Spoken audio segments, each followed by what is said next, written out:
Hello, everyone. I'm Dr. Maz, and you're listening to the Balanced Natural Health podcast, where we discuss East, West, and all the best in natural health. So, I am a doctor of Chinese medicine, a scientist, a veteran practitioner of yoga and meditation, and I have come to these amazing practices through my own healing journey. So, now I love sharing some of these simple, wonderful techniques from ancient wisdom that are so powerful in reclaiming our natural health. So, episode 38, I'm trying out something new and I'm adding video to my podcast. So, if you normally listen to me on audio and you'd like to see my face when I talk about ice bathing, which is what we're talking about today, hop on over to my YouTube channel, Balanced with Dr. Maz. I'll be adding more and more different types of video content on there as well. So, in today's episode 38, I would like to talk about ice bathing. It's rife all around me everywhere I look. People are talking about ice bathing and how wonderful it is for resetting the vagus nerve and healing trauma and healing injuries. But Chinese medicine has a different view. Chinese medicine does not see ice bathing as in any way beneficial. In Chinese medicine, we treasure our yang and the spark of life. So yang is the fire and yin is the water of that essential polarity of life, and we value that yang above all else. You can never have too much yang, too much warmth. You can never have too much life. So why would we willingly put ourselves on ice, slow down our metabolism, our metabolic fire? And we have very different opinions on potential long-term outcomes as well, because this is a new phenomenon. This is something that has not been studied long-term. People, feel exhilarated after jumping in a cold plunge and spiking their stress hormones and also their dopamine for overriding the vital messages that they're getting from their body. But what is it doing long term? And there are already some studies. I've touched a little bit on this in episode 7, where I bust the myth of icing and injury. So if you'd like to go back and look at some of the science and the research around that, there was a doctor called Dr. Gabe Merkin, who was a sports medicine specialist, and he was the one who initially came up with the idea of icing injuries. But after many years, he actually realized that it was slowing down recovery and leading to subsequent complications like stiffness of the joints or arthritis or long-term pain. And he actually went on a mission to undo the icing, but it had become already so entrenched within the framework and the toolkit of conventional medicine to ice an injury that he had his work cut out for him to undo that. So there's more on that in episode 7. But in today's episode, we will be talking about ice baths and my different perspectives on them to what you might see in the mainstream. So let's get into it.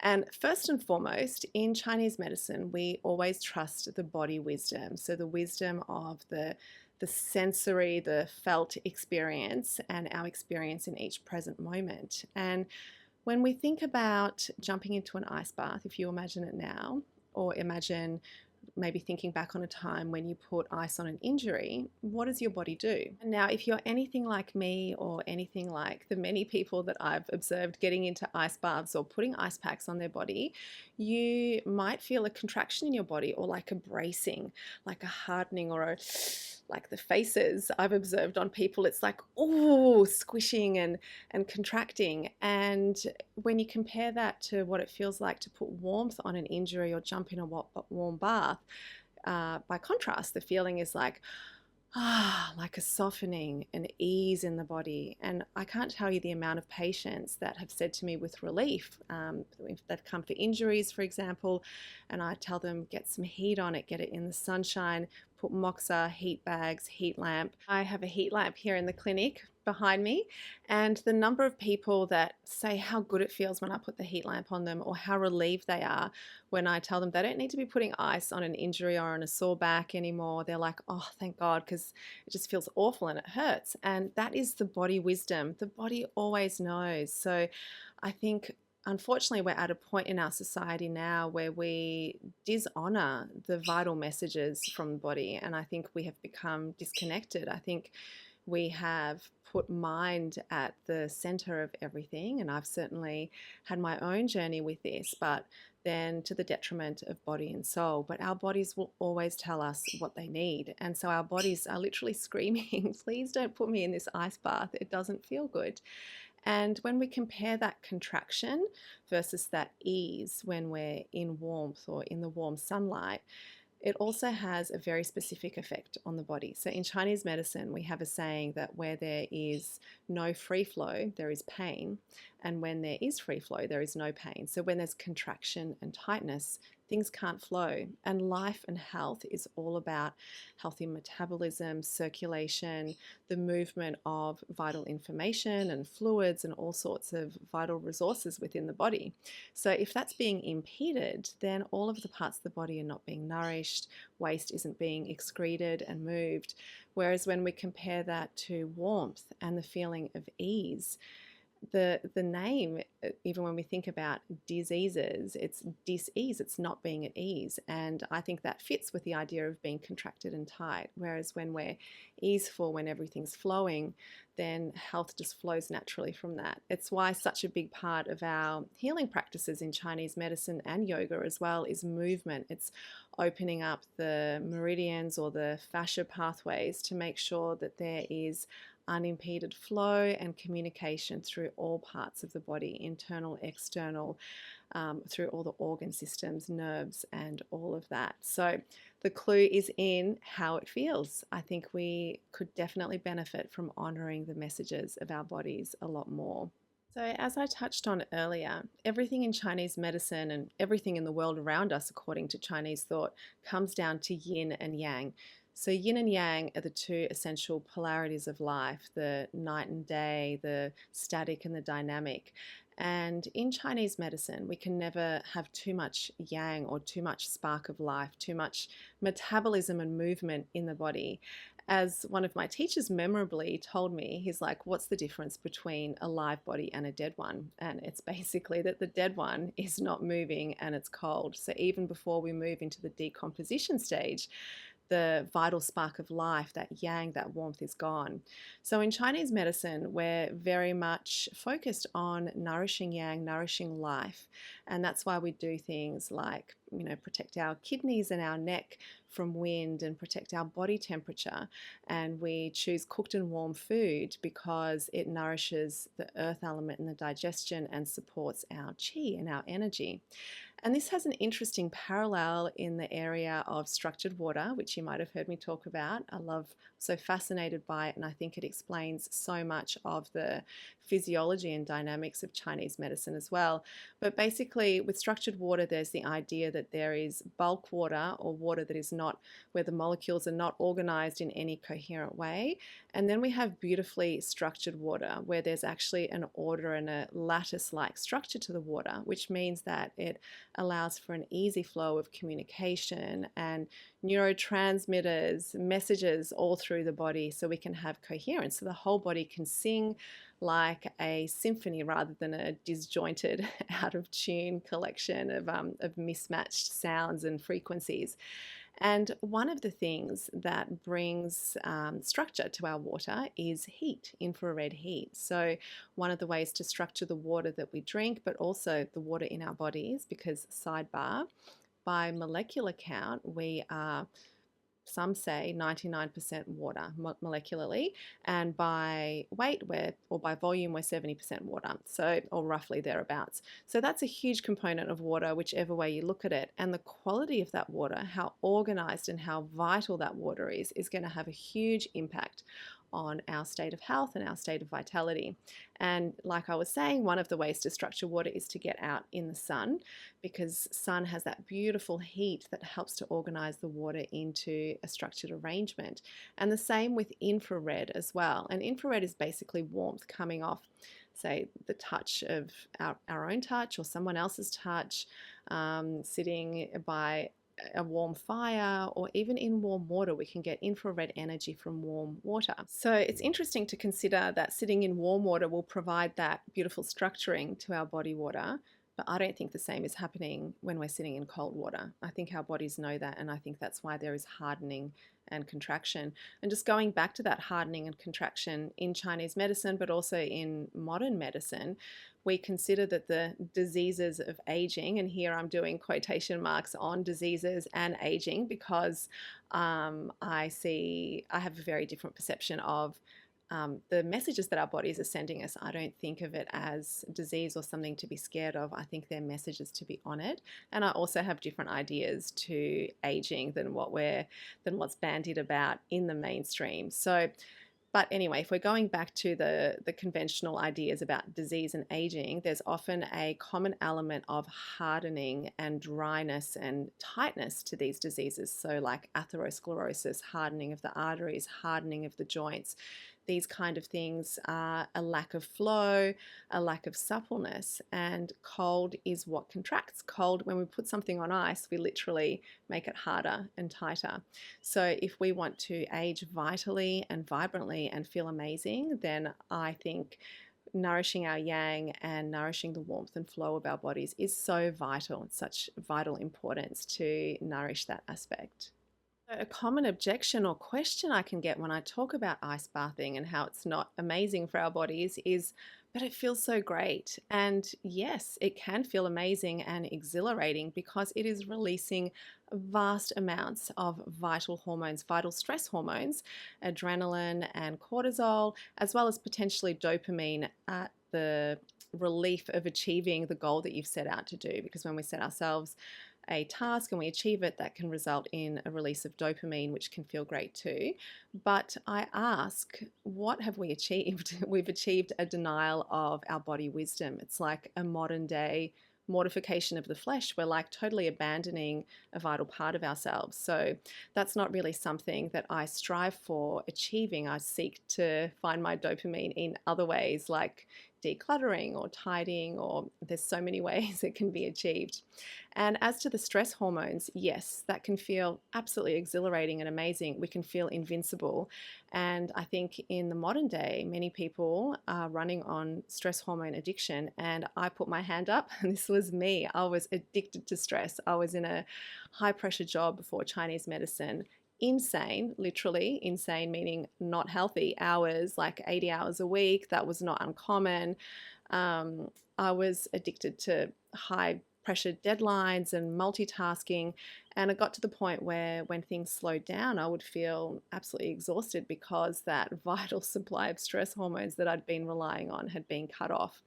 And it took me a long time to rewire that. It took actually a hospital visit with an autoimmune condition as a result of it to change my whole way of living. But my point is that just because something momentarily feels exhilarating and amazing, it doesn't mean that it's for our long-term gain.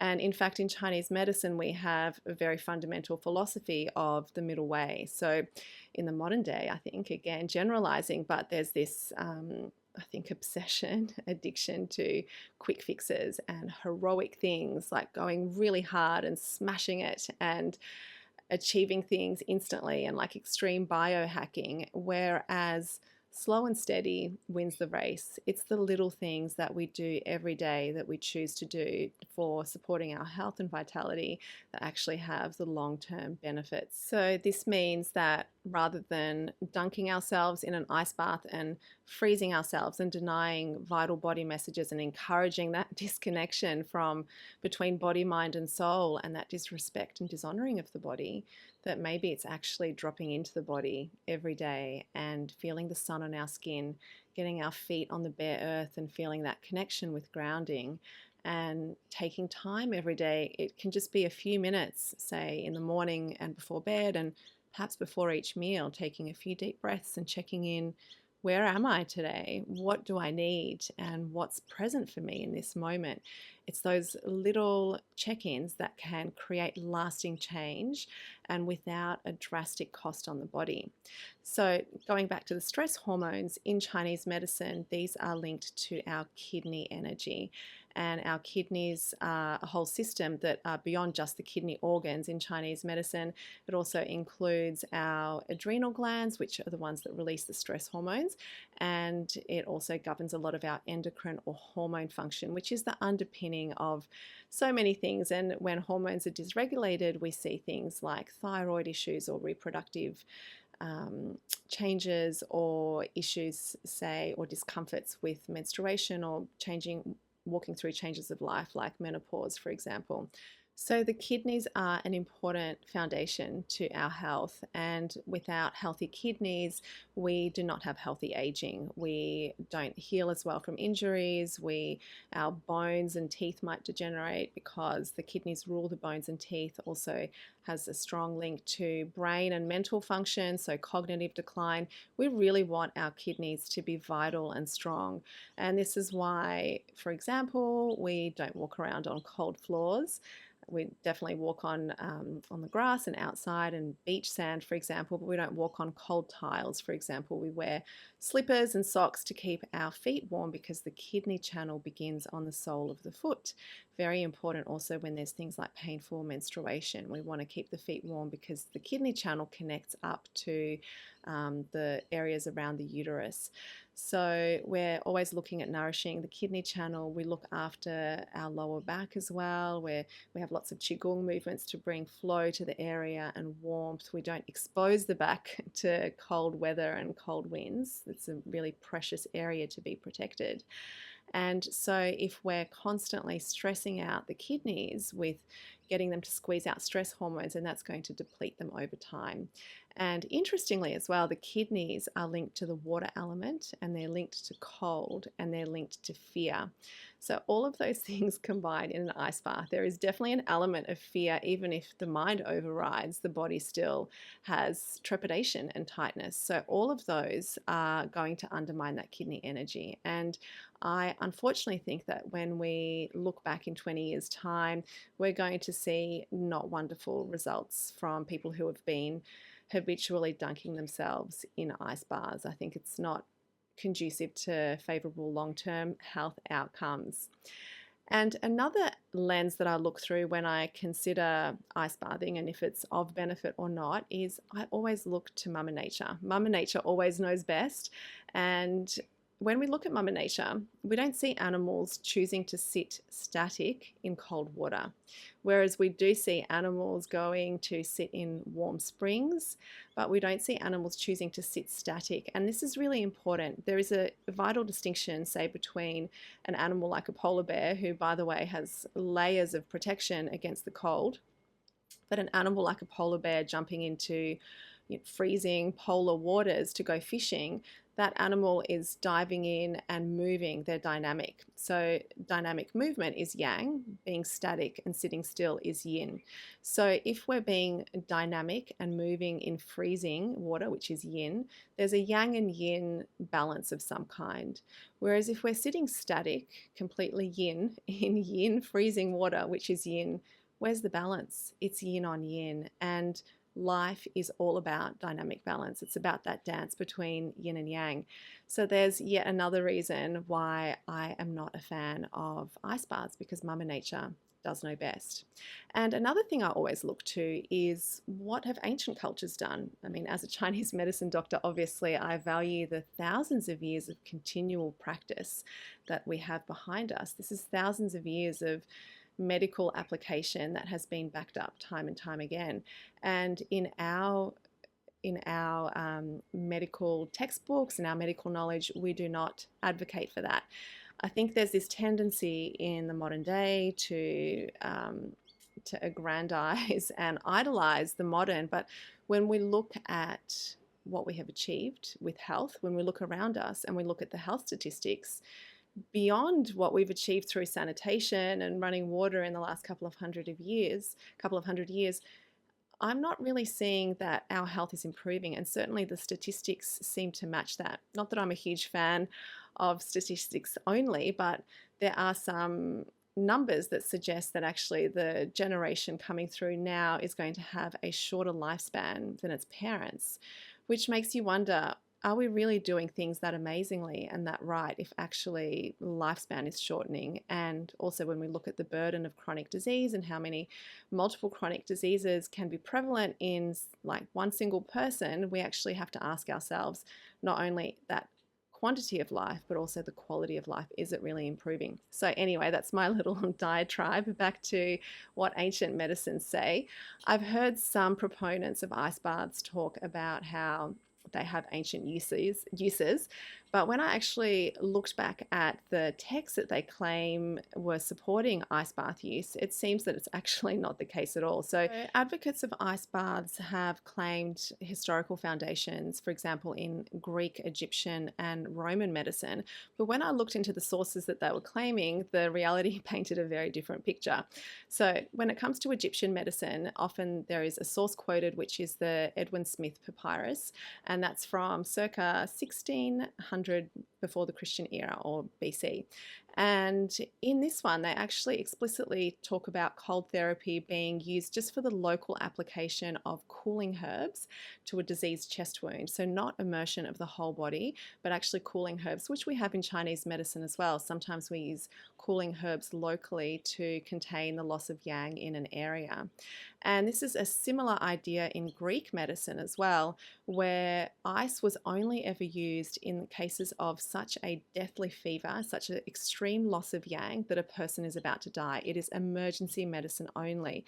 And so in this case, ice was applied to push the yang back in because we don't want to lose that yang. Yang is life. So it was really just a heroic emergency medicine measure, not something to be used in everyday life, and certainly not something to be used for improving health and vitality or optimizing your health or biohacking or anything like that.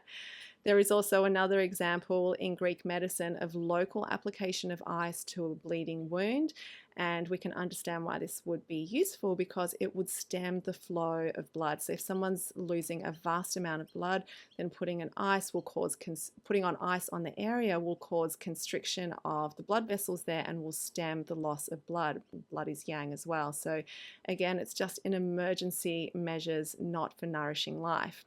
And to the point, in Greek medicine, they had the same ideas as we do in Chinese medicine about the vital importance of nourishing life and protecting from cold. And in fact, Hippocrates, who is the father of the Hippocratic Oath, many say he's the father of modern day medicine, he is said to have stated that cold causes fits, tetanus, gangrene, and feverish shivering fits. It is bad for the bones, teeth, nerves, and brain. Hello, Chinese medicine, and the spinal cord as well. Parallels there with the kidney element, kidney organ system, and Chinese medicine. So very much in alignment with our view of preserving life. So we've debunked the Egyptian connection and the Greek connection. There's also talk of Romans with their great fondness for bathing. And indeed, there were cooler and warmer baths in the traditional Roman baths. But when I looked into the temperature of these cooler baths, the coolest were around 18 to 20 degrees, which is certainly not the 4 degrees or so, or 10 degrees even, that you see in many cold plunges. So a little bit of perhaps misrepresentation and not telling the whole truth when claiming those historical foundations, because it certainly has not come through in any of the sources that I've looked at. And this is medicine that has stood the test of time. Greek medicine, Chinese medicine, been around for millennia and is still practicing the same things that we were practicing millennia ago, which is testament to their efficacy. And before I wrap up, I will just address, I am talking about sitting static in an ice bath, not cold water swimming, for example, which, as a surfer, in the water all winter long, albeit in my wetsuit. But also cold plunges are a different thing. It's definitely not something I'd get behind for most people, but if you're diving into a freezing cold spring, for example, I can see that there's benefits because we're getting that beautiful structured water information from living water that's been moving over rocks and has had all of that powerful information imprinted in it, which we can then take on as well. Or for example, if we're jumping into, say, like in Russian or Finnish traditions where we're jumping into a freezing cold lake after a sauna, it's a momentary plunge and again, it's similar to the idea of packing someone in ice if they have a massive fever that we see in Greek medicine. A sauna can elevate the body temperature, and when we sweat, we lose yang as well, which is why, again, sidebar, middle way, we're not about hectic, intense saunas, just gentle saunas from a Chinese medicine perspective. But if we're losing heaps of yang, then that yang is vital to life. So if you jump into freezing water, it will shock that yang back to the center and prevent further loss. It's not necessarily ideal, and at what cost, again, because where there is shocking of yang back to the center, there's also shocking of the kidneys and a release of their vital essences and a draining of their energy.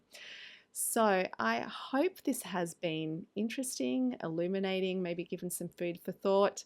I'd love to hear your thoughts on this. And if you've enjoyed this, please subscribe, whether here on YouTube or on any of the Spotify or Apple Podcasts or other audio platforms. I also have a newsletter which comes out on the same schedule as the podcast on the new and full moon. So if you'd like to make sure you're getting all the latest stuff that I share, you can sign up. There's a link below in the show notes, or just go to my homepage, balancedacupuncture.com.au, and you'll see a link. You also get a free ebook on the spleen and nourishing the spleen when you sign up. Thank you so much for joining me today, and I wish you all the very best of health. I look forward to seeing you next time.